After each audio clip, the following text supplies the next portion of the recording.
আধুনিক যুগে আমরা এসেছি। আমাদের নানান সমস্যা আমাদের সামনে সম্মুখীন। নানান ধরনের ইলেকট্রনিক যন্ত্র, নানান ধরনের ডিভাইস, নানান ধরনের নতুন নতুন মাসালা আমাদের সামনে উপস্থিত হয়। এগুলোর সমাধানের জন্য উলামায়ে কেরাম, ফুকাহায়ে কেরাম, গবেষক উলামায়ে কেরাম ওনারা নানান ধরনের সিদ্ধান্ত দিয়ে থাকেন। বলা হলো যে ইয়া রাসূলুল্লাহ সাল্লাল্লাহু আলাইহি ওয়াসাল্লাম, এক মহিলা সে অল্প নামাজ পড়ে, অল্প রোজা রাখে, কম দান সদকা করে বলে উল্লেখ রয়েছে, কিন্তু সে তার জিহ্বা দিয়ে সে প্রতিবেশীকে কষ্ট দেয় না। নবীজি সাল্লাল্লাহু আলাইহি ওয়াসাল্লাম বলেন হিয়া ফিল জান্নাহ, সে জান্নাতি। সুবহানাল্লাহ। তো আমরা দেখতে পেলাম যে প্রতিবেশীর হকের ব্যাপারে সজাগ থাকা এটা আমাদের জন্য অত্যন্ত জরুরি। আধুনিক যুগে এসে আমরা দেখতে পাচ্ছি যে মাইক ব্যবহারের যে নিয়ম, পদ্ধতি এবং সময়, এটা নিয়ে নানান ধরনের বিতর্ক চলছে। আসসালামু আলাইকুম রহমতুল্লাহ বারাকাতুহু। আলহামদুলিল্লাহ রব্বিল আলামিন, والصلاة والسلام على أشرف الأنبياء والمرسلين وعلى آله وصحبه أجمعين. أما بعد فأعوذ بالله من الشيطان الرجيم. بسم الله الرحمن الرحيم. الصلاة والسلام عليك يا رسول الله وعلى آلك وأصحابك يا حبيب الله. الصلاة والسلام عليك يا نبي الله وعلى آلك وأصحابك يا نور الله. সম্মানিত দর্শক ও শ্রোতা, আলহামদুলিল্লাহ, আল্লাহ পাকের মেহেরবানিতে, আল্লাহ হাবিব সাল্লাল্লাহু আলাইহি ওয়াসাল্লামের দয়ায় একটি বিষয় নিয়ে একটু আলোচনা করব। আধুনিক যুগে আমরা এসেছি। আমাদের নানান সমস্যা আমাদের সামনে সম্মুখীন। নানান ধরনের ইলেকট্রনিক যন্ত্র, নানান ধরনের ডিভাইস, নানান ধরনের নতুন নতুন মাসালা আমাদের সামনে উপস্থিত হয়। এগুলোর সমাধানের জন্য উলামায়ে কেরাম, ফুকাহায়ে কেরাম, গবেষক উলামায়ে কেরাম ওনারা নানান ধরনের সিদ্ধান্ত দিয়ে থাকেন। তো সেই বিষয়ে একটু আলোকপাত করব। অনেকদিন যাবতে আমি এই বিষয়টা নিয়ে একটু কথা বলার চিন্তা করছিলাম। তো আজকে ইনশাল্লাহ কিছুটা বলার চেষ্টা করছি। বিষয়টা হলো মাইক ব্যবহারের যে গুরুত্বপূর্ণ দিক নির্দেশনা এবং মাসালাসমূহ। আধুনিক যুগে এসে আমরা দেখতে পাচ্ছি যে মাইক ব্যবহারের যে নিয়ম, পদ্ধতি এবং সময়, এটা নিয়ে নানান ধরনের বিতর্ক চলছে। তো এই বিষয়ে আমি কিছু বলার চেষ্টা করব। আমরা সর্বপ্রথম শুনবো যে আসলে মাইক ব্যবহারের মাধ্যমে কখনো কখনো আমাদের প্রতিবেশীরা কষ্ট পায়, আমাদের প্রতিবেশীদের হক নষ্ট হয়, তাদের ঘুমের, তাদের ইবাদতের, প্রতিবেশীদের কোনো শিশুর ইবাদতের বিঘ্ন ঘটে। যেমন আল্লাহ তাবারক ওয়া তাআলা কোরআন শরীফে ইরশাদ করেছেন সূরাতুন নিসা আয়াত নম্বর 36-এ, বিসমিল্লাহির রহমানির রহিম, ওয়া'বুদুল্লাহ ওয়া লা তুশরিকু বিহি শাইআন ওয়া বিল ওয়ালিদাইনি ইহসানা ওয়া বিযিল কুরবা ওয়াল ইয়াতামা ওয়াল মাসাকিন ওয়াল জারি যিল কুরবা ওয়াল জারিল জুনুব।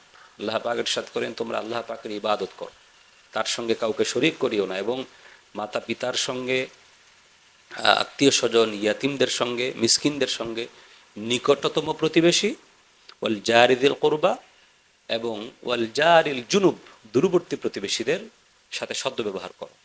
আল্লাহ পাকের বাণী। সুতরাং আমরা দেখতে পাচ্ছি আয়াতে পাকে ওয়াল জারিদিল কুরবা ওয়াল জারিল জুনুব দিয়ে আল্লাহ পাক আমাদের প্রতিবেশীদের হকের ব্যাপারে গুরুত্ব দিয়েছেন, এবং তাদের সাথে সদ্ব্যবহার করা, তারা যেন কোনোভাবে কষ্ট না পায়। আমরা দেখতে পাচ্ছি হাদিসে পাকে আল্লাহর হাবিব সাল্লাল্লাহু আলাইহি ওয়া আলিহি ওয়াসাল্লাম ইরশাদ করেছেন যে হযরত আবু শুরাইহ রাদিয়াল্লাহু তাআলা থেকে হাদিস বর্ণিত, আন্নান নবী সাল্লাল্লাহু আলাইহি ওয়া আলিহি ওয়াসাল্লাম قال والله لا يؤمن والله لا يؤمن والله لا يؤمن। হযরত আবু শুরাইহ রাদিয়াল্লাহু তাআলা থেকে হাদিস বর্ণিত, নবীজি সাল্লাল্লাহু আলাইহি ওয়াসাল্লাম ইরশাদ করেছেন যে ওই ব্যক্তি মুমিন নয়, ওই ব্যক্তি মুমিন নয়, ওই ব্যক্তি মুমিন নয়। কিলা, জিজ্ঞাসা করা হলো, ইয়া রাসূলুল্লাহ সাল্লাল্লাহু আলাইহি ওয়াসাল্লাম, হুজুর, ওমাইয়া রাসূলুল্লাহ, কে হুজুর, ওই ব্যক্তিটা কে যে মুমিন নয়? নবী সাল্লাল্লাহু আলাইহি ওয়াসাল্লাম বলেন, ক্বালা আল্লাযী লা ইয়ামানু জারুহু বাওয়াইকা, যার প্রতিবেশী তার অনিষ্ট থেকে নিরাপদ নয়। মানে যে ব্যক্তি তার প্রতিবেশীকে কষ্ট দেয় সে মুমিন নয়। যদিও এখানে বেঈমান হবে না, কিন্তু আল্লাহ হাবিব সাল্লাল্লাহু আলাইহি ওয়াসাল্লাম স্পষ্ট করে বলে দিলেন যে সে মুমিন নয়, পরিপূর্ণ ঈমানদার নয়। আল্লাহ হাবিব সাল্লাল্লাহু আলাইহি ওয়াসাল্লাম আরেকটা হাদিস যদি আমরা দেখি, নবী সাল্লাল্লাহু আলাইহি ওয়াসাল্লাম এই বিষয়ে কি বলেছেন? হুজুর সাল্লাল্লাহু আলাইহি ওয়াসাল্লাম ইরশাদ করেন, ওয়ান আবি হুরায়রা রাদিয়াল্লাহু তাআলা আনহু ক্বালা রাজুলুন ইয়া রাসূলুল্লাহ সাল্লাল্লাহু তাআলা আলাইহি ওয়া আলিহি ওয়াসাল্লাম, ইন্না ফুলানাতান তুকসিরু মিন সালাতিহা ওয়া সাদাকাতিহা ওয়া সিয়ামিহা গায়রা আন্নাহা তুযী জিরানাহা বিলিসানিহা ক্বালা হিয়া ফিন্নার। হযরত আবু হুরায়রা রাদিয়াল্লাহু তাআলা থেকে হাদিস বর্ণিত, তো এক ব্যক্তি আসলো, এসে বলল, ইয়া রাসূলুল্লাহ, অমুক মহিলা সে অনেক বেশি নামাজ পড়ে, রোজা রাখে, দান সাদকা করে, হুজুর এই ব্যাপার, কিন্তু সে তার জবান দিয়ে, তার জিহ্বা দিয়ে সে প্রতিবেশীকে কষ্ট দেয়। নবীজি বললেন হিয়া ফিন্নার, সে জাহান্নামী। কয়লা ইয়া রসুল্লাহ, তো আরেক ব্যক্তি বলল যে ইয়া রসুল্লাহ সাল্লাল্লাহু আলাইহি ওয়াসাল্লাম ফাইন্না ফুলানাতান ইউযকারু মিন কিল্লাতি সিয়ামিহা ওয়া সালাতিহা ওয়া আন্নাহা তাসাদ্দাকু বিল আসওয়ারি মিনাল আকতি ওয়া লা তুযী জিরানাহা বিলিসানি ক্বালা হিয়া ফিল জান্নাহ। বলা হলো যে ইয়া রাসূলুল্লাহ সাল্লাল্লাহু আলাইহি ওয়াসাল্লাম, এক মহিলা, সে অল্প নামাজ পড়ে, অল্প রোজা রাখে, কম দান সদকা করে বলে উল্লেখ রয়েছে, কিন্তু সে তার জিহ্বা দিয়ে সে প্রতিবেশীকে কষ্ট দেয় না। নবীজি সাল্লাল্লাহু আলাইহি ওয়াসাল্লাম বলেন হিয়া ফিল জান্নাহ, সে জান্নাতি। সুবহানাল্লাহ। তো আমরা দেখতে পেলাম যে প্রতিবেশীর হকের ব্যাপারে সজাগ থাকা এটা আমাদের জন্য অত্যন্ত জরুরি। আমরা দেখতে পাচ্ছি যে আজকাল বিশেষ করে রমজানের বাইরেও এরকম হয়, ফজরের আগে অথবা পরে, আজানের আগে পরে বা ফজরের পর, অনেক সময় ফজর নামাজ পড়ে আমরা যখন বাসায় যাই তখন আমরা দেখি যে মাইক চলে, জিকির করছে, নাত রসুল পড়ছে, এরকম হয়। আবার কখনো কখনো দেখা যায় যে ফজরের আজানের আগেও লং টাইম ধরে জিকির পড়া হয়, নাতে রসুল পড়া হয়, বা ফজরের পরেও। মানা নাই জিকির পড়া, নাতে রসুল পড়া, ডাকাডাকি করা মানা নাই, নিষেধ নাই, কিন্তু অতিরিক্ত যেন না হয়। অতিরিক্ত ডাকাডাকি, নাতে রসুল পড়া, এখানে মাইকের কাছাকাছি কোনো এরকম ঘর তো নিঃসন্দেহে আছে যেখানে শিশুরা ঘুমাচ্ছে, অসুস্থ ব্যক্তিরা ঘুমাচ্ছে, বা কোনো বিধর্মী থাকতে পারে। তো সেক্ষেত্রে আমাদের এগুলো খুব সজাগ থাকতে হবে, সচেতন থাকতে হবে। ফজরের নামাজের আজানের আগে অথবা পরে, বা ফজরের নামাজের পর, অথবা আমি কোথাও কোথাও এরকম দেখেছি যে কোনো কোনো মসজিদে ইমাম সাহেব যারা আছেন ওনারা বাচ্চাদেরকে যখন মক্তবে সূরা মাস্ক করায় তখন দেখি মাইকের মাধ্যমে মাস্ক করায়। তো আমার মনে হয় না এটা প্রয়োজন হয়। এটা মাইকের মাধ্যমে মাস্কটা কেন করাতে হবে? এটা মুখে মুখে করাবে মাইকের মাধ্যমে। তখন মানুষ, এরকম অনেক মানুষ আছে যারা শ্রমজীবী, কর্মঠ, কিছুক্ষণ পরে যারা কাজে যাবে, অফিসে যাবে, ব্যবসায় যাবে, তারা ঘুমাচ্ছে, একটু পরে উঠবে, তো তাদের ঘুমের ব্যাঘাত ঘটছে। তো এটা অবশ্যই আমাদের উচিত নয় এটা করা। আমরা মাইক ছাড়া আমরা চর্চা করাবো। বিশেষ করে আমি যেটা নিয়ে আজকে একটু বিশেষভাবে কথা বলবো সেটা হলো যে রমজান মাসে যে ডাকাডাকিটা করা হয়, ডাকাডাকিতে নিষেধ নয়।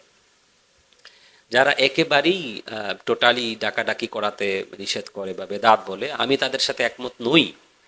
আমি ডাকাডাকির পক্ষে, কিন্তু আমি এ যাবত বহু বছর ধরেই শুনতে পাচ্ছি, এবং গত বছরও আমি আমার যারা সাথে আছে ওনাদেরকে বলেছি, আমার এরকম অনেক কথাবার্তা হয়েছে, কিন্তু আসলে এভাবে মিডিয়াতে এটা নিয়ে কথা বলিনি। তো আমি চিন্তা করলাম যে এটা নিয়ে একটু কথা বলা দরকার। আপনারা ইউটিউবে সার্চ করলেও বিভিন্ন স্কলার যারা আছে, আলেম ওলামা, ওনাদেরও এরকম বক্তব্য আপনারা পেয়ে যাবেন। তো আমিও চাচ্ছি যে আমাকে যারা ভালোবাসে, আমার যারা অনুসারী, তাদেরকেও কিছু একটু দিক নির্দেশনা দেওয়ার জন্য, সচেতনতা বাস। আমি দেখলাম যে 2:30 থেকে কখনো কোনো কোনো মসজিদে ডাকাডাকি শুরু হয়, 2:30, 2:40, 2:45, 2:50, 3টা লাগাতার মাইক চলে। তো আমি কিছুদিন যাবত এটা নিয়ে একটু কথাবার্তা বলছি, হয়তো কিছুটা কম শোনা যাচ্ছে, তারপরেও অনেক আছে। অনেক রাত থেকে যারা ডাকাডাকি করে, আমি এটাকে মূল্যহীন মনে করি। এবং ফুকাহায়ে কেরাম, বিশেষ করে আমার খুব শ্রদ্ধেয় একজন আলেম হযরত মাওলানা মুফতি ওসমান গনি সালেহী সাহেব, উনি স্পষ্ট করেই বলেছেন যে রাত 2:30 থেকে 3টা থেকে ডাকাডাকি এটা করা যাবে না। এবং সেহরির শেষ সময়ের মাত্র আধা ঘন্টা কিছুক্ষণ আগে মানুষ যখন খাবার খায়, খাবার খাওয়ার সময় তখন একটু ডাকাডাকি করবে, এবং ক্ষীণ আওয়াজে এবং অল্প সময় নিয়ে, স্পষ্ট করেই বলেছেন। আপনারা অবশ্যই এই বিষয়ে অনলাইনে অনেক বক্তব্য পেয়ে যাবেন। তারপরেও আমি বিষয়টা নিয়ে একটু গুরুত্ব দিচ্ছি, যেহেতু এটা একটা মনে মানে খুব খারাপ পর্যায়ে চলে আসছে। আমি যদি আপনাদেরকে বলি যে এই আধুনিক যুগে এমন কোনো পরিবার নাই যেখানে স্মার্টফোন নাই, অ্যান্ড্রয়েড মোবাইল সবার ঘরে আছে। প্রত্যেকেই প্রত্যেকের টাইম অনুযায়ী, কেউ যদি 2:30টায় উঠতে চায় তো সে তার টাইমে অ্যালার্ম দিয়ে রাখবে, কেউ যদি 2:45টায় উঠতে চায় তো সে 2:45টায় অ্যালার্ম দিবে, কেউ যদি 3টায় উঠতে চায় সে তার মতো করে অ্যালার্ম দিবে, কেউ 3:30টায় উঠবে তার মতো অ্যালার্ম, কেউ আছে যে না 4টার আগে উঠবে না। তো সে যদি 4টার আগে না ওঠে, তার মোবাইল আছে, সে অ্যালার্ম দিয়ে রাখছে। আপনি যদি 2:30 থেকে তার ঘুমটা ডিস্টার্ব করেন, 2:45টায় তার ঘুমটা ডিস্টার্ব করেন, এখানে অনেক তাহাজ্জুদ গুজার থাকতে পারে বা কান্নাকাটি করছে, মুনাজাত করছে, আপনি মাইক, যারা একেবারে মসজিদের কাছাকাছি, যেমন আমি খুব মসজিদের মাইকের কাছাকাছি আছি, আমি খুব কষ্ট পাচ্ছি, আজকেও কষ্ট পাচ্ছি, প্রতিদিন কষ্ট পাচ্ছি। আমার মতো এরকম বহুত আল্লাহর বান্দা বান্দি আছে যারা পরিশ্রম করে, দিনের বেলায় রাতের বেলায় ঘুমায়, এরকম অনেক আমি দেখেছি, আমার কাছে বলেছে, আমি তাদের সাথে কথা বলেছি। এরকম মসজিদের এরকম অনেক মানে সম্মানিত সদস্য আছে যারা সারাদিন অফিস করে, সকালবেলায় ফজরের নামাজ পড়ে ঘুমাইতে পারে না, সারাদিন অফিস করে, দেখি বিকাল বেলায় অফিস থেকে বাড়িতে আসে, রাত 9টা বাজে ঘুমিয়ে যায়, 4:30টায়, কেউ 4:45টায় ওঠে, আমার সাথে বলেছে।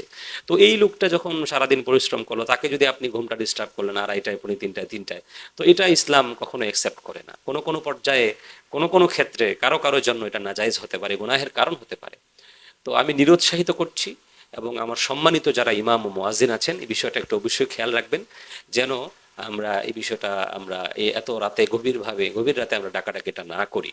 তো আমরা কখন ডাকতে পারি এই বিষয়ে আমরা যদি একটু দৃষ্টিপাত করি, তখন আমরা দেখবো হাদিসে পাকে সহিহ বুখারীর 617 নম্বর হাদিসে আমরা দেখি যে আল্লাহ হাবিব সাল্লাল্লাহু আলাইহি ওয়াসাল্লাম ইরশাদ করেছেন যে ইন্না বিলালান ইউআযযিনু বিলাইলিন ফাকুলু ওয়াশরাবু হাত্তা ইউনাদিয়া ইবনু উম্মি মাকতুম। হযরত বিলাল রাদিয়াল্লাহু তাআলা আনহু রাত থাকতেই তোমাদেরকে আজান দেন, কাজেই ইবনে উম্মি মাকতুম আজান না দেওয়া পর্যন্ত তোমরা সাহরির পানাহার চালু রাখো। অর্থাৎ আল্লাহ হাবিব সাল্লাল্লাহু আলাইহি ওয়াসাল্লাম এটা বুঝিয়েছেন যে তোমরা যখন নামাজে থাকো, তোমরা ইবাদতে লিপ্ত থাকো বা তোমরা ঘুমন্ত থাকো, তো এই আবু আবু হুরায়রা রাদিয়াল্লাহু তাআলা তোমাদেরকে আজান দেয়, তখন তোমাদের খাবারের সময় হয়। তাহলে বোঝা গেল যে আমাদের এখন বর্তমানে 5:03 সাহরির শেষ। তাহলে আমরা যদি 4টায় মাইকটা একটু ব্যবহার করি, সামান্য একটু, তাহলে 1 ঘন্টা আমরা হাতে, তো সামান্য একটু সময় যদি আমরা মাইকটা ব্যবহার করি, মানুষকে ঘুম থেকে জাগার যেহেতু খাবারের সময় হয়ে গেছে, তাহলে আমার মনে কোনো অসুবিধা নেই। তবে একদম ক্ষীণ আওয়াজে 1 থেকে 1.5 মিনিট বা সর্বোচ্চ 2 মিনিটের মধ্যে ডাকাডাকিটা কমপ্লিট করা উচিত, এবং লম্বা করে জিকির পড়া, নাতে রসুল পড়া মোটেও উচিত নয়। 1 থেকে 1.5 মিনিটের মধ্যে আপনি ডেকে আপনি মাইকটা বন্ধ করে দিতে পারেন।